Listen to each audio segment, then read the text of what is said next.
बराहीन Katya किताब का नाम बोल रहा हूँ, तक़वियतुल ईमान किताब का नाम है, तहज़ीरुन नास किताब का नाम है, हिफ्ज़ुल ईमान किताब का नाम है।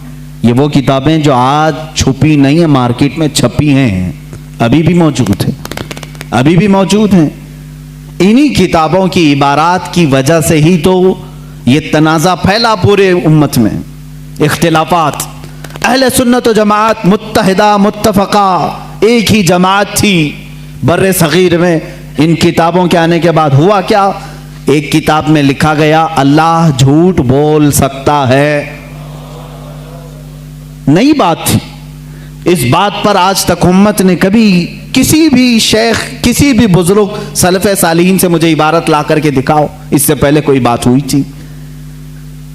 फिर एक किताब में अकीदा तौहीद को बयान करते हुए मौलवी इस्माइल देहलवी साहब ने यह तक लिख दिया, हुजूर सल्लल्लाहु ताला अलैहि वसल्लम का ख्याल नमाज में आना गधे और बैल के ख्याल से बदतर है। ये नई बात थी कि नहीं थी? और जा करके क्रॉस वेरिफिकेशन कर लेना, अगर मैं झूठ बोलूं तो मेरा जुब्बा पकड़ लेना और जो सजा दे सकते हो दो। मैं ये लफ्ज़ी नहीं कर रहा हूं और ना फकाई कर रहा हूं, ये जुमले आज किताब में मौजूद हैं। तक़वियतुल ईमान में हिफ्ज़ुल ईमान किताब आई, उसमें मौलवी अशरफ अली साहब ने हुजूर सल्लल्लाहु ताला अलैहि वसल्लम के इल्म गैब पर बहस करते करते ये कह दिया, हुजूर के इल्म गैब की क्या तखसीस, क्या तकसीम यानी उनकी क्या खुसूसियत है। उतना इल्म गैब तो ज़ैद को, पागलों को, बच्चों को, बल्कि जानवरों को भी हासिल है। शैतान का इल्म गैब तो कुरान से साबित है, उन्होंने कहा शैतान का इल्म गैब कुरान से साबित है। हुजूर सल्लल्लाहु अलैहि वसल्लम के इल्म गैब की क्या खुसूसियत है, यानी बराबर हो गए। शैतान को जितना इल्म है उतना ही मोहम्मद सल्लल्लाहु अलैहि वसल्लम को है। मेरे अजीजों, क्या ये बातें दिल पर नहीं लगती मुसलमानों के? ये इबारतें आई, किताबों में लिखी गई, और बड़ा फितना यहां से भी हुआ मौलवी कासिम नानोतवी साहब की किताब से, कि उन्होंने ये भी लिखा कि बिलफर्ज बाद ज़माने नबी के अगर कोई दूसरा नबी पैदा हो गया तो हुजूर के खातमुन नबीन होने में कोई फर्क नहीं आएगा। यानी कोई दूसरा नबी पैदा हो सकता है, अगर हो गया, अगर हो गया, अगर मगर की बात ही छोड़ो। जब हुजूर ने 1400 साल पहले कह दिया, फरमा दिया कि मेरे बाद कोई नबी नहीं हो सकता, तो नहीं होगा। आप किताब में ये नई बात लिखने की क्यों जरूरत पेश की? आपको क्यों जरूरत पेश आई कि अगर अब के जमाने में भी कोई नबी आएगा तो हुजूर के खातमुन नबीयीन होने में कोई फर्क नहीं आएगा? तो आपकी इस बात से पता नहीं कितने मोहल्लों में कहां कहां कोई नबी होने का ऐलान कर देगा। अजीज़ान इकराम वक़ार, ये किताबें पूरा का पूरा हिंदुस्तान एक खलबली मचा चुकी थी, कोहराम बपा था, तनाज़ात में घिर गए। कादियानी अपने नबी होने का ऐलान कर रहा है, इधर एक नेचरी फ़िरका है अलीगढ़ से जो कुरान के मौजज़ात का इनकार, हिस्सियात को सिर्फ मानने वाला, नेचर को सिर्फ मानने वाला और मुग़ीबात को नहीं तस्लीम करने वाला, और एक तरफ अज़मत रसालत सल्लल्लाहु ताला अलैहि वसल्लम पर, रसूल करीम सल्लल्लाहु ताला अलैहि वसल्लम के मुतालिक ये सारे जुमले आ रहे हैं। चलो 100 साल का अरसा गुजर गया, आज भी मैं दावत देता हूं, आज भी, आज तो सोशल मीडिया का ज़माना है, मेरी ये दावत कबूल करें उलमाए देवबंद या जो भी, मैं आपसे इत्तिहाद कर लूंगा, सीने से सीना लगा लूं, लेकिन सिर्फ ये बातों से तुम इनकार कर दो और कहो कि वही इश्क़ रिसालत हमारे अंदर है जो सैयदना अबू बकर सिद्दीक में था, सैयदना उमर फारूक में था, उस्मान इब्न अफ़्फ़ान में था, हैदर कर्रार में था, रिज़वानुल्लाहि ताला अलैहिम अजमाइन। जो मशाइख़ अहले सुन्नत ने हमें मोहब्बत रसूल और ताज़ीम रसूल सिखाया है, उसी पर हमारा इत्तेफाक है। आओ, मैं सीने से सीना लगाने को तैयार हूँ। हम कौन सा इख्तिलाफ चाहते हैं आपसे? हम कौन सा इख्तिलाफ चाहते हैं? हमारा ये एक बात याद रख लें, अगर मैं आज नाम लेकर के किसी को कह रहा हूं तो सिर्फ इसलिए कि हमारा दीन ही ये कहता है, जो उनसे ना आशना हो उससे हमारा कोई ताल्लुक भी नहीं। हमारे रिश्ते नाते अगर हैं तो सिर्फ अज़मत रिसालत से जुड़े हुए हैं। जो नबी का है वो हमारा है। इसीलिए सरकार मुर्शिदी पीरो मुर्शिद ताजु शरिया रहमतुल्लाह ताला अलैह ने फरमाया है, नबी से हो जो बेगाना उसे दिल से जुदा कर दे। नबी से हो जो बेगाना उसे दिल से जुदा कर दे।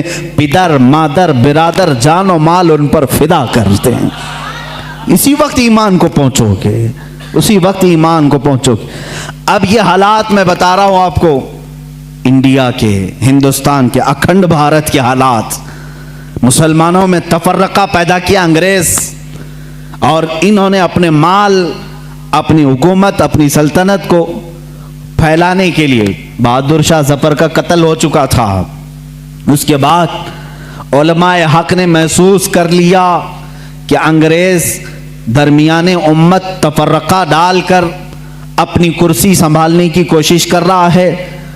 तो वो मर्द मुजाहिद अल्लामा फजल हक खैर आबादी रहमतुल्लाह ताला अलैह ने दिल्ली की जामा मस्जिद से फतवा सादिर फरमाया कि अंग्रेज हिंदुस्तान का दुश्मन है, इनसे क़िताल करना फ़र्ज है मुसलमानों को। इसी फतवे की बुनियाद पर जिंदगी भर की उम्र कैद की सज़ा में उनको अंडमान निकोबार भेजा गया। वहीं पर उनकी वफात हुई। आज मज़ार भी उनका जजीरा अंडमान में है। मौलाना किफ़ायत अली काफ़ी रहमतुल्लाह ताला अलैह, जो 1857 की ये जो गदर है, इसके बाद के उलमाए अहले सुन्नत की बात मैं कर रहा हूँ। इन्होंने महसूस कर लिया उसी ज़माने में कि अंग्रेज़ ने फ़िरका पैदा कर दिया है। कुछ उलमा उसकी बोली बोल रहे हैं। जाहिर सी बात है, यहाँ कुछ उलमा जो मदरसा बना रहे थे उनको माहाना मुशाहरा मिल रहा है अंग्रेज़ हुकूमत से। अलीगढ़ को पाउंड आ रहे हैं इंग्लैंड से, और दीगर उलमा को पाउंड आ रहे हैं। और यहाँ जो उलमा उनकी इन खुराफात को बयान कर रहे हैं उनको फांसी पर चढ़ाया जा रहा है। मौलाना किफ़ायत अली काफ़ी रहमतुल्लाह ताला अलैह, जिनके आला हज़रत भी बड़ी इज्जत फरमाया करते थे, वही किफ़ायत अली काफ़ी जिन्होंने अपनी एक नात में कहा था, कोई गुल बाकी रहेगा न चमन रह जाएगा, पर रसूलुल्लाह का दीन हसन रह जाएगा। अतलसो कम ख्वाब के पोशाक पे नाजा न हो, इस तने बेजां पे खाकी कफन रह जाएगा। ये जो नात उन्होंने लिखी थी उस वक्त जब आपको फांसी के फंदे पर चढ़ाया जा रहा था। ये मौलाना किफ़ायत अली काफ़ी, फिर मौलाना इनायत अहमद काकोरवी रहमतुल्लाह ताला अलैह, जिनको जेल की सलाखों के पीछे अंग्रेज़ों ने बंद किया। उस एक आलिम रब्बानी ने पत्थर की ठीकरी से दीवारों पर पूरी इल्मुस्सिगा किताब लिख दी थी, जो आज भी आलिम कोर्स की किताब में पढ़ाई जाती हैं। अजीज़ान गिरामी वक़ार, अगर अंग्रेज़ को उलमा से मोहब्बत थी और वो मदरसे की संगे बुनियाद में आ रहे थे, तो इन उलमा के साथ वो काला पानी की सज़ाएं और मौत और फांसी की सज़ाएं क्यों दे रहे थे? आप समझा करें। कुछ उलमा को वो शहीद कर रहे थे और कुछ उलमा को वो पैसों से पाल रहे थे। ये हालात बड़े दिगरगूं थे। उम्मत में तफर्रका, इख्तिलाफात आ चुके थे। अब ये वो ज़माना था, नेचरियत अपने पाँव फैला रही है, कादियानियत अपने पाँव फैला रही है, दहरियत अपने पांव फैला रही है, और एक तरफ गैर मुक़ल्लिदियत भी अपने पांव फैला रही है।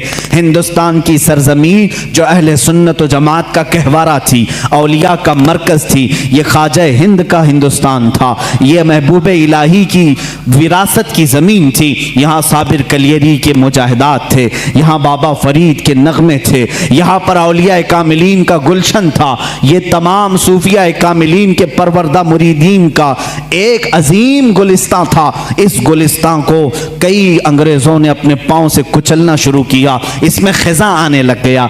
इस हसीन गुलदस्ते में, हिंदुस्तान के गुलदस्ते में फूल मुरझाने लगे। नेचरियत का गलबा आया है, वहाबियत का गलबा आया है, कादियानियत का फितना सर उभार रहा है, इल्हाद और बेदीनी का फितना सर उभार रहा है।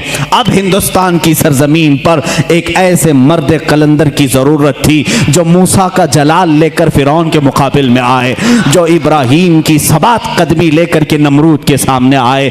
अब एक ऐसे मर्द कलंदर की जरूरत थी जो सिद्दीक की सदाकत अपने सीने में रखता हो, फारूक आजम की अदालत अपने सीने में रखता हो, उस्मान इब्ने अफ़्फ़ान के हिल्म और बुर्दबारी अपने सीने में रखता हो। हिंदुस्तान को अब ऐसे मर्द कलंदर की जरूरत ज़रूरत थी जो हैदर कर्रार की शुजाअत भी रखता हो, गौसे आज़म का नायब हो, ख्वाजा हिंद का वारिस हो। अल्लाह रब्बुल इज़्ज़त ने हिंदुस्तान के सुन्नी मुसलमानों पर वो एहसान अजीम फरमाया जब सूफिया के मरकज़ और औलिया कामिलीन की खानकाहें आवाज़ देने लगी, इलाहा अब हिंद का क्या होगा। यहाँ तो अब चादरें नहीं, अब गागरें नहीं, यहाँ औलिया की बारगाह में आने से रोका जा रहा है, वसीले को शिर्क, इस्तिमदाद को कुफ्र कहा जा रहा है, अज़मत रिसालत पर हमले हो रहे हैं, नमाज में रसूल के ख्याल आने को बुरा भला कहा जा रहा है, पीठ पीछे की खबर ना होने की हजूर के बारे में कही जा रही है। इलाहा अब कौन इस दीन का वारिस होगा, जानशीन होगा, मुहाफिज होगा, निगहबान होगा।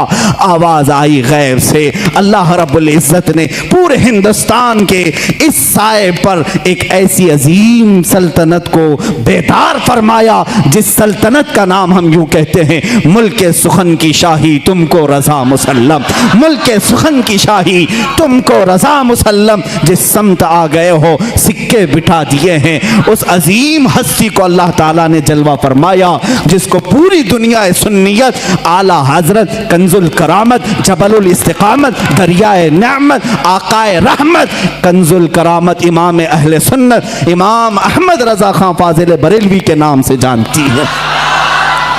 इसीलिए मैंने कहा अहमद रजा का ताज़ा गुलिस्तां है आज भी, खुर्शीद इल्म उनका दरख्शां है आज भी, सब उनसे जलने वालों के गुल हो गए चिराग, अहमद रजा की शम्मा फरोज़ा है आज भी।